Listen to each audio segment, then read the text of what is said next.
चलिए शुरू करते हैं रॉनी कोलमैन की इंजरी स्टोरी के पार्ट 2 से, जहां हम रॉनी कोलमैन के स्टोरी के अगले पहलू को डिस्कस करेंगे, उनके सर्जरीज, स्ट्रगल्स और रिकवरी के बाद में। रॉनी का फिजिक तो सबको पता है, लेकिन उनके सर्जरीज और पेन ने उन्हें एक अलग ही जर्नी पर डाल दिया था।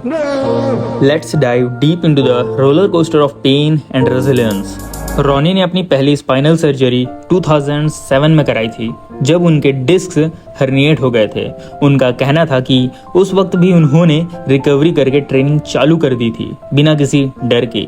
लेकिन स्पाइनल सर्जरी के बाद भी ट्रेनिंग वापस लेना एक डेंजरस गेम बन चुका था। एक के बाद एक रॉनी को टोटल 10 सर्जरीज से गुजरना पड़ा, और सबसे बड़ी बात ये थी कि उन्होंने कभी भी अपना जोश नहीं छोड़ा। हॉस्पिटल बेड पर होने के बावजूद उनका एक ही विजन था, रिटर्न टू द जिम। लेकिन सवाल ये है, क्या ये सब करना वर्थ था? इतने बड़े इंजरीज के बाद भी ट्रेनिंग करते रहना रॉनी को ऑलमोस्ट व्हील चेयर तक ले आया था। लेकिन उनका कहना था कि ये उनका पैशन है, लाइट वेट बेबी। कहते कहते उन्होंने अपने डर को कभी अपने ऊपर हावी होने नहीं दिया। क्या आपको लगता है कि ये आखिरी हद तक पुश करना सही था? कमेंट में जरूर बताएं।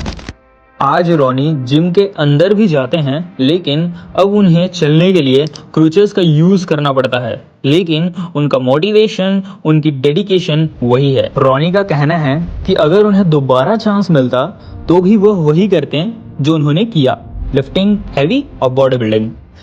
लेकिन उनके सफर में एक बात क्लियर हो गई, अगर आप अपने पैशन के पीछे अनदेखा करते हैं तो आपको अपनी हेल्थ का भी ध्यान रखना जरूरी है।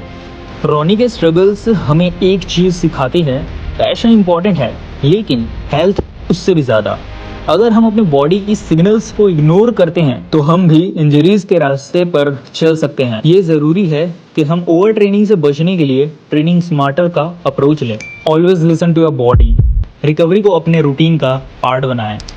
हैवी वेट उठाना ही सब कुछ नहीं होता, करेक्ट फॉर्म और टेक्निक सबसे ज्यादा जरूरी है।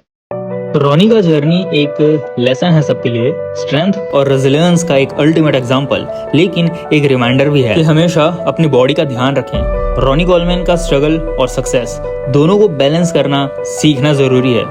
इस पार्ट 2 में हमने देखा कैसे रॉनी ने अपने सर्जरीज के बाद भी अपना विजन नहीं छोड़ा। पार्ट 3 में हम डिस्कस करेंगे रॉनी का रिकवरी का सफर और उनके आज के माइंडसेट को। Make sure to hit that subscribe button और कमेंट में अपना थॉट्स जरूर शेयर करें। This is Aditya Verma signing of.